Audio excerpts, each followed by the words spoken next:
live race action. And Jason Pridmore, we're going to take a look at the starting grid here as Cameron Beaubier puts it on pole at a 2:11.7. Jake Gagne, Tony Elias on the front row. But Jason, quick start procedure, tell us about it. Yeah, while you're looking at your favorite riders, a quick start procedure is this. We had a sighting lap. After the sighting lap, we normally have about 15 or 20 minutes before the start of a race, but we're not doing that because we don't want congregation here, obviously. So we've gone right into our warm-up lap, which these guys have just completed. Now we're ready to go green, Greg. So you can see that riders are sitting over there. It gives you a really good look at how that downhill turn one run goes at MotoAmerica. So Tony's going to try to get a great start here, Greg. He's got to get a good start and try to get in front of these Yamahas early, I feel. So here we go, race one.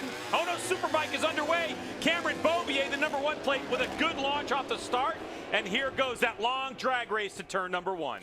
Here you go, Cameron Beaubier, the guy that they didn't want to see lead into turn 1 is going to do just that. Gagne is going to slot himself into second as he slides under Tony Elias, and Bobby Fong right there in fourth. Looked like Kyle Wyman got an unbelievable start from the third row. He's going to be 5th place right in front of Matthew Schultz. Schultz is looking to go down the inside, and he does in turn 3.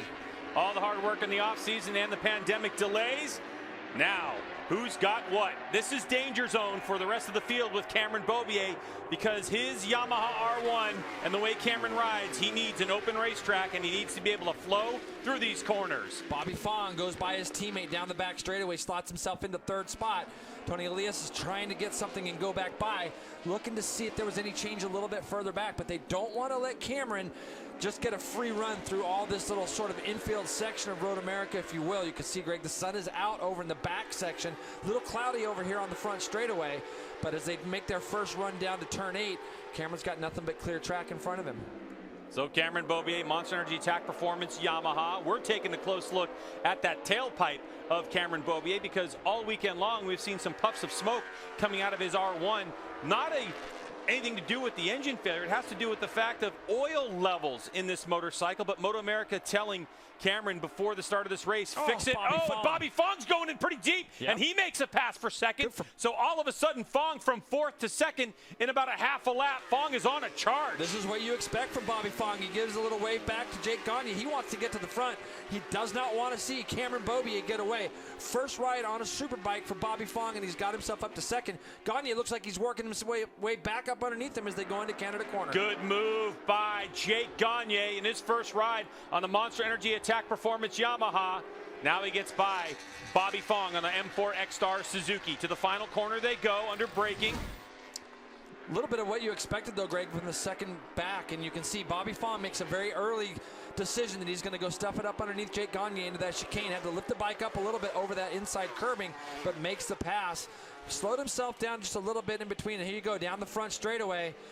And then as we look on the left hand of our screen, that's when Gagne went back up underneath Bobby Fong down into Canada corner. Live pictures on the right part of your screen is Cameron Beaubier setting sail off into the distance. Jason, from a standing start, he did a 2:15.5. That's really fast, and it's only going to get worse for these guys because he's shown that he's got the capabilities of dropping himself down into the 11s. So as he comes down into turn 5 this first time, let's see if we can get a look at that. But these guys right now are drafting and redrafting each other. Bobby Fong just doesn't look like he's going to do anything with Gagne down as they get down to the end of turn 5 there. Tony Elias in 4th place, trying to make up time in his strong suit, I guess you could say, under braking. But Bobby Fong, his teammate, Jason, I'm a little surprised to see Fong. He's been chipping away at it, but it's only been a day and a half since we've been here, and he hasn't had a tremendous amount of testing on this M4 X-Star Suzuki, the ex-Yoshimura bikes that you see there. Bobby's definitely a racer, though, isn't he? Dude, he is. Said that about him. He's the reigning Super Sport champion, and he got a promotion to race a full Superbike, and he's impressing at the moment. And we've seen as the fuel levels have gone down, we say this year after year with Tony Elias, he's able to chip back away and come up towards the front. So nothing's done with him yet. He's coming as he's got Matthew Schultz up now, who didn't get his best start, but he's coming up on the back of these guys as well. Number 32, the first bike in your picture is Jake Gagne. He's had a storied career all over the place, couple of titles in AMA MotoAmerica competition, Super Sport Stock 1000 championship. And did you see how much his bike spun up though this early out of the chicane? And that's going to allow Bobby to get up alongside. But like I said in the Suzuki hotspots, this is getting a little bit narrow down through that back straight into Canada corner. So it's a very big committed pass if you're going to do something there. A lot of these riders choosing an extra soft front and rear Dunlop compound tire. Beaubier is going to come onto the straightaway, Jason. Now we're going to see what Cameron has in the tank as he's going to get his first flying lap. Jake Gagne just trying to keep him in sight. Bobby Fong in a very fast Suzuki GSX-R 1100. Cross the line, a 2:11.6. Wow. So Beaubier has gone on race tires quicker than he qualified. Yeah, and like I said, he's the only one that's been able to show that he can drop into the 11s, and just like that, he does it, Greg. 2:11.6, 2:11.1 yesterday. So, you know, if you think about it, it's not going to hurt his feelings to get 3 or 4 laps in and see +4 or +5. I really think that the guy with the most pressure is Gagne. When you see your teammate on the same exact bike getting away like he's getting away, he wants to do everything he can to get that monster attack Yamaha R1 in second place and keep it there. And you can see now Matthew Skoltz, Tony Elias's bike still wobbling a little bit as they go down that back straightaway. We've seen that plenty of times here at MotoAmerica from that particular motorcycle when it was under a different canopy, Jason. Yes. But this time it just doesn't look. It looks a little bit looser for Tony, or the other competitors have got their ride sorted out a little better. Yep, and they made some component changes overnight to try to probably help Tony with a little bit of the stabilization of that bike, but it's still just moving around. But you watch, he'll stay in that spot. Matthew Skoltz is the guy on the move. He sure is. Right now. Matthew Skoltz, Westby Racing Yamaha. That's the 2020, the new Yamaha R1 that was launched at Laguna Seca last year during the MotoAmerica event. This is a spot where Tony's losing a lot of time. You know, I talked about the carousel and how important it is. Look at the gap that Matthew Skoltz just pulled over Tony Elias just in that one long right-hand corner. Let's check in with Jamie Howe. I just checked in with Richard Stamboli, the crew chief for Cameron Beaubier, and he was telling me about that oil level. You guys mentioned it. They had smoke coming out of that engine, and nearly every time out on the racetrack this weekend, they said it was just too much oil in there. As it gets hot and they're out there on the track, it tends to rise, and then some little spill off was smoking, but they've taken it down. He says we're almost in our danger zone right now, but they've been told not to have any smoke out there on the racetrack, so they're a little nervous about it when they get to the end of the race. Yeah, it's definitely going to make you feel that way because MotoAmerica has stayed very consistent with their rules. We've seen another couple of classes where if there's a little bit of smoke coming out, you got to try to take care of all the other competitors, don't you, Greg? So yeah, you do. It absolutely freaks you out. If you're behind that person smoking, you're freaked out because you're like, what's going to happen? What is going on? And not every rider has the information available that Jamie just gave us. But here we go. So Cameron Beaubier has a 2.4 second lead over his teammate Jake Gagne. Those are two Monster Energy Attack Performance Yamahas. Then right behind Bobby Fong, Matthew Skoltz on the 11. Drifting back a little bit is Tony Elias, Kyle Wyman in 6th on the Ducati. Josh Herron on a BMW in 7th. PJ Jacobson on a Ducati in 8th. David Anthony in 9th. And Jake Lewis, your top 10. So here's the thing about Monster Energy Attack Performance Yamaha. A blend, you could say, of the old factory team and Attack Performance. And so imagine taking everything that was great about the factory team and everything that's great about Attack Performance and blending them into one. And what you're seeing is Cameron Beaubier with a 2.5 second lead. And it's early days in this race. 2:12.3 the last lap by. He was 0.6 quicker than his teammate. All the guys behind were in the 12s. Matthew Skoltz did a 2:12.5. So, you know, when you look at it, he was only 0.3 off of what Beaubier did. So on brand new freshies, Beaubier was able to jump out there, get down to that 2:11.6 very early, pull this gap. We'll see if he's trying to manage, or if it stays the same for a lap, we'll see if Cameron puts in another flyer. But right now, these two guys are kind of locked into this battle for second. And Skoltz has kind of been there, but he's not quite been able to get all the way back up onto the back end of them. And again, Greg, it goes back. I don't mean to keep beating a dead horse type of thing, but all these straightaways that these two guys are coming on now, you see Gagne's bike moving around. Bobby's going to be able to draft up, and it just allows them to kind of work together, and it makes it really hard for a guy like Skoltz pushing his own wind. Not only is, you know, Jake's bike moving around, Jason, but what I'm seeing, he's leaving a lot of Dunlop rubber on the racetrack, and that is not good as you keep going further and further into the race. And Bobby Fong, for sure, is seeing, he's not seeing the mark being left on the road, but he's certainly seeing the rear end of Jake Gagne's bike spin up. Greg, he is seeing that black mark being left on the road. You think so? When you're behind a guy and you're watching and you're seeing kind of the idiosyncrasies that they're doing, you're trying to look through them the best you can. But when you start seeing a bike moving around in front of you, it can also be an indication of where that person's getting on the gas compared to where you are. So there's all kinds of things that you can learn from that.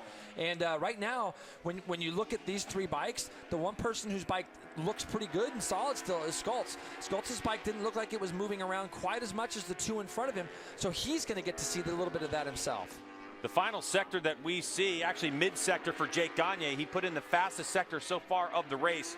So he is pushing hard, and I think you're seeing the effects of that as that gap grew about a quarter or 3/4 of a lap ago. Yeah, you can see right now 2:12.1 to 2:12.8, so he's still 7/10 quicker right now. Let's go to Hannah.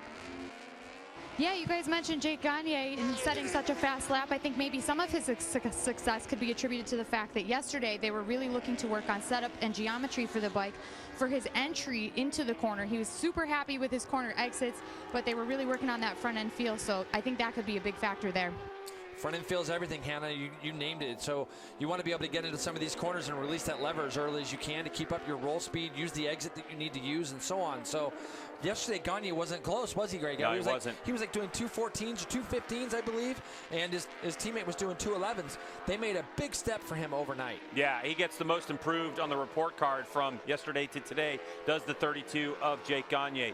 M4 X-Star Suzuki, Bobby Fong in a podium position. He won't be happy with third place by any stretch of the imagination, but he's got to worry about Matthew Scholz. As Scholz, honestly, Westby Racing has not had the maximum amount of laps. They've had some problems yesterday into today, so Matthew Scholz is learning every single corner at this point. No, that's exactly right. And you say that about Bobby Fong.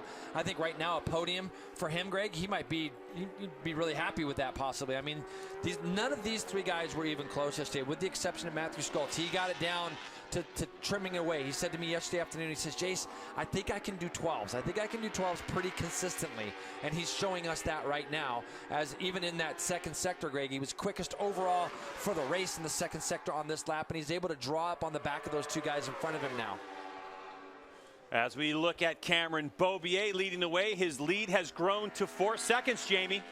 I'm going to go back to what you were saying about Matthew Scholz and being so in shape on that bike. I talked to him earlier this weekend, and one of the things he really did in the offseason was focus himself on his training. He had an injury to his shoulder, which didn't allow him to do a whole lot of weightlifting and a whole lot of strength training, so he refocused himself to cardio, and he says that what the effect that it's had on him out on the bike is that he just feels fresher throughout the entire practice, qualifying, and especially during the race.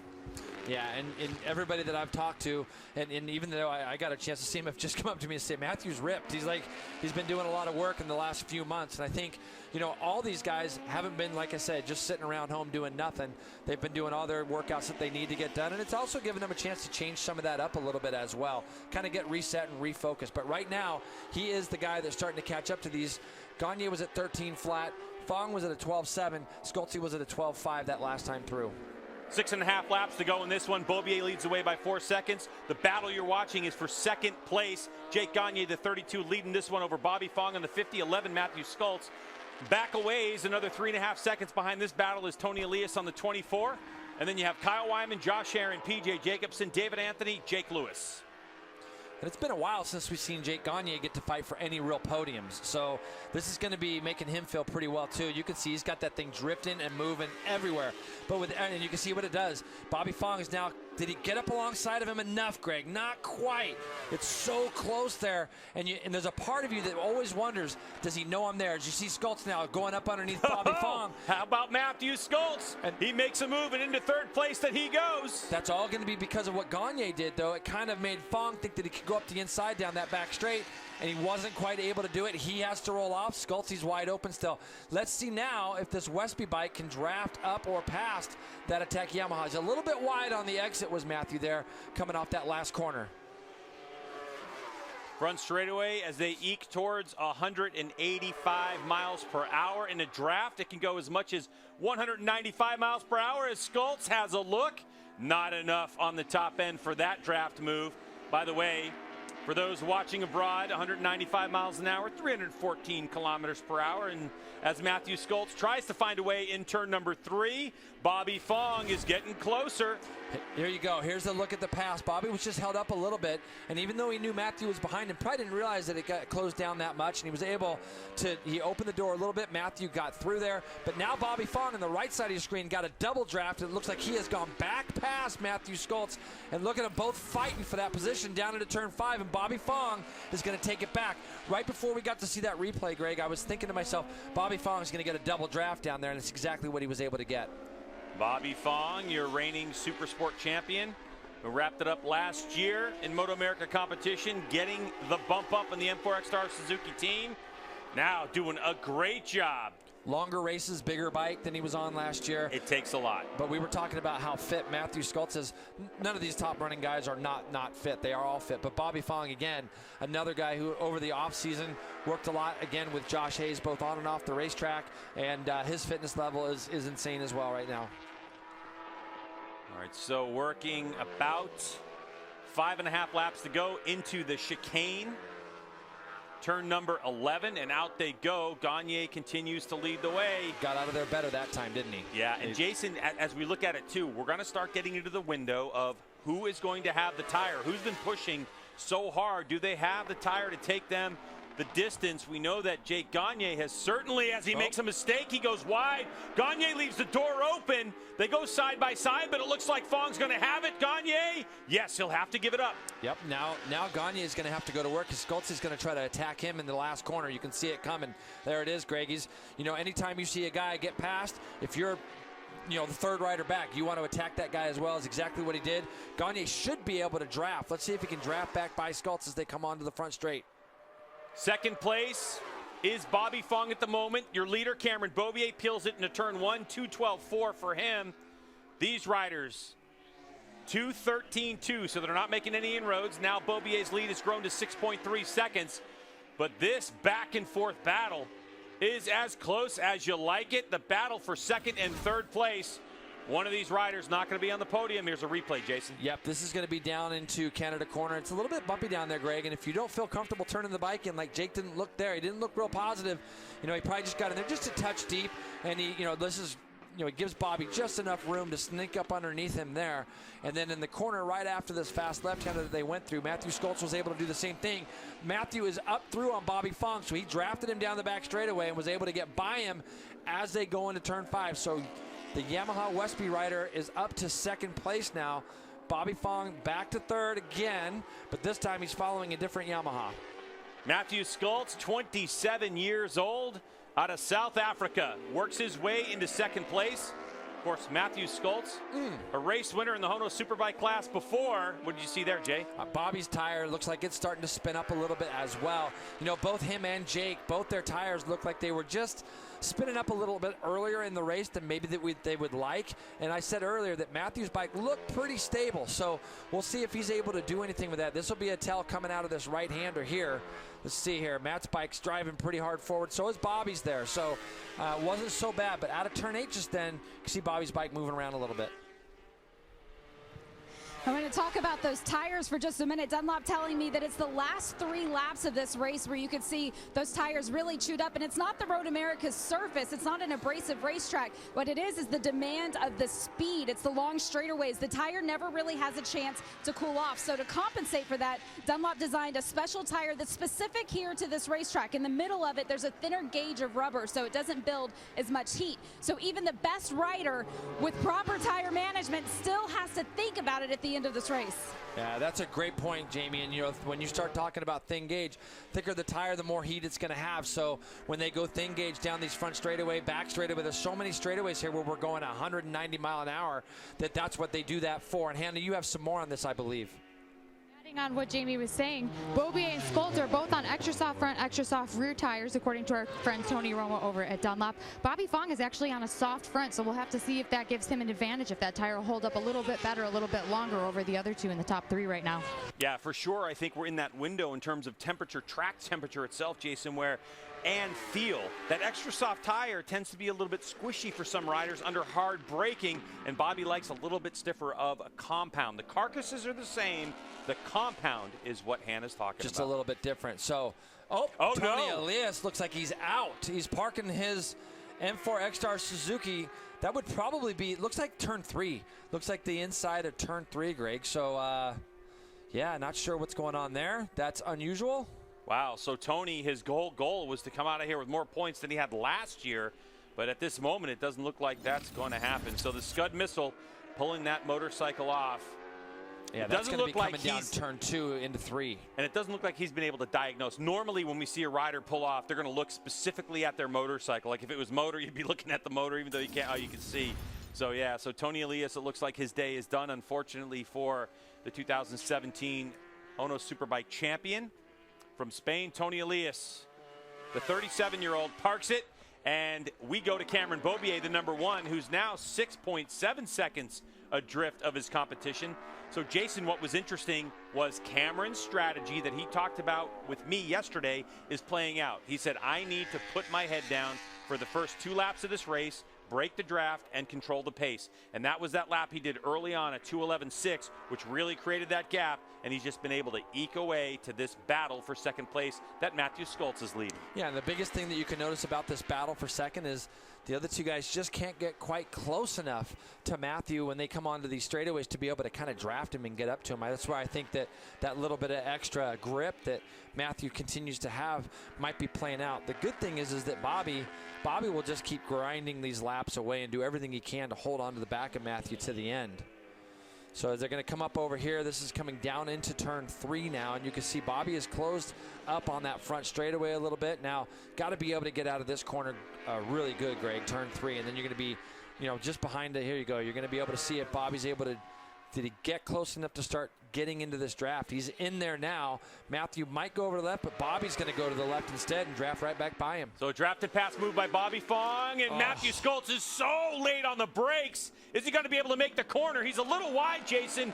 He gets it up onto the meat of the tire and drives out, and he'll hold on to the position. That was dicey for a moment. Yep, and then you come up under here into turn 6. We've seen that happen a couple of laps now where he runs a little bit wide in 5, but he just lets go of the lever so that he can hold Bobby Fong at bay going down into turn 5. And all the while, Jake Gagne is just kind of sitting there wondering, when these 2 guys are going to engage with each other again. Entertaining seat of your pants racing. People watching from all over the world, including 5-time World Superbike champ Jonathan Ray taking a look, and he's enjoying this as Bobby tried to make that move, Jason. Yep, Bobby tried. It looked like he was up alongside of him going down into there, and Matthew just let go of the brake. Now what that's going to see is you can see Bobby's bike's going to get upright and driving a little bit sooner, but Matthew does a smart thing. Even though his drive wasn't as good, he kind of moved it back over to the left to prevent Bobby from going underneath him as they went under the bridge. Number 11, Matthew Schultz from South Africa, Westby Racing, Yamaha R1, brand new 2020 motorcycle. Bobby Fong, M4 X-Star, Suzuki GSXR 1000. A very fast motorcycle. It's been known for the last couple years to have it on the top end, especially here at MotoAmerica. Bobby Fong, if he's got a chance to move from 3rd to 2nd, he's got to be able to get close to Matthew Schultz, who's really starting to twist the grip hard as Bobby's starting to lose just a little bit of ground. It's all in that lower section too there, and Matthew's pulled out this little bit of a gap, and we'll see if Gagne is able to draft past Bobby as they come up the front straight. It looks like he had a really good drive on him. The gap back to Matthew Schultz, the number 11. Here comes Jake Gagne. He looks like he's pulled out of the draft. Not quite close enough, though. Just a rehearsal. Of course, at this point, if Jake Gagne, Jason, doesn't feel like he can get away from Bobby, do you really want to duke it out with him, or do you want to try to wait until maybe that last lap to make your move? Well, we only got 2 to go. So at this point, you got to try to kind of get what's delivered to you. If Gagne thinks he's got anything in the tank that he can go after Matthew, he's going to want to do something now. But you can see he's really in his draft now, and he's going to do something with Bobby as they come down to turn 5. Hard braking, hard to keep the rear end on the ground, and Jake Gagne goes up the inside. He definitely got it slowed down, and he tries to park Bobby Fong, but he'll move. It's a big move here for Bobby. Nope, Bobby can't quite get there. So now 3rd place for Jake Gagne. Yep, but you can see all the movement from both those guys behind, and Matthew's bike looks like it's just tracking just a little bit nicer for him. So you can see Jake's bike kind of getting tied in knots. And, Greg, the hardest part about this track is it's when you see someone getting away from you, your natural instinct is I got to break deeper into corners. And when you come from the speeds that you're coming from here at Road America, it's hard to do that lap after lap after lap without making an error. So that's going to be the hardest thing right now for Gagne is he wants to close that gap down. He might not have the grip, so he's going to try to rely on the front tire a little bit. Look at how good Cameron Beaubier's bike still looks. Monster Energy Attack Performance Yamaha.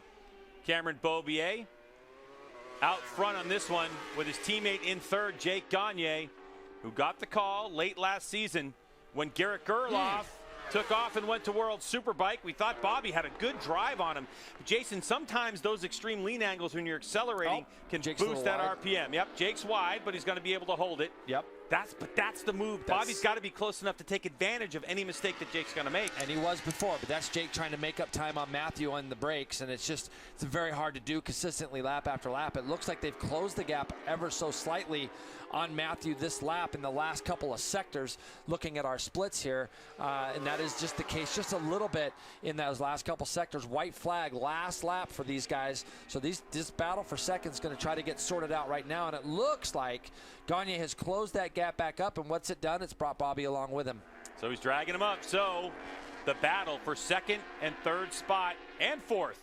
Of course, one of these riders not going to be able to go to Parc Ferme and stand on that virtual podium, as we don't have race fans here at Road America, but we are at full race sail as Honos Superbike race number 1 is coming to a close close, and can Cameron Beaubier make it all the way to the checkered flag and notch his first win of the season? It doesn't look to us that Cameron Beaubier, judging from lap times, has turned a wrong wheel at all. Still doing 2:12.3 that last lap through, so very comfortable in the low 12s. The other guys now are pretty consistently high 12s, low 13s that last lap by. The thing about Cameron is his bike never really gets out of shape. He's not a guy that's really backing the thing in anywhere or doing any of that stuff. And here you go. Bobby Fong had got through. Now Jake Gagne is firing it back into turn 8 there. And he gets it back underneath. And that all plays in the favor, though, of number 11, Stoltz, because these two are roughing each other up, slowing each other down. No, that's exactly right. And those guys are going to battle all the way to the end for third. But Cameron has just done exactly what he wanted to do. And you'd kind of expect that, Cameron's been on this bike now for 5 years, 6 years, won 4 Superbike championships. Look at these two guys. Side by side they go. Bobby Fong trying to get the meat of the tire with that Suzuki, and they're still side by side. Who's going to give way as they head off into Canada corner? Jake Gagne's not been extremely strong into here. Bobby Fong trying to get that inside line. Gagne deep on the brakes. He's going to get a turn. Can he find the apex? He does. So that was nice and tidy. That is some Cameron clean racing too. Out front. It was nice close racing. Now it looks like Gagne has got a bit of an advantage on this final lap with only a corner to go. Matthew Stoltz, he'll bend it into the final turn, number 14. Here comes Cameron Beaubier across the line to take the first win of the 2020 season. But what about the final spots on the podium?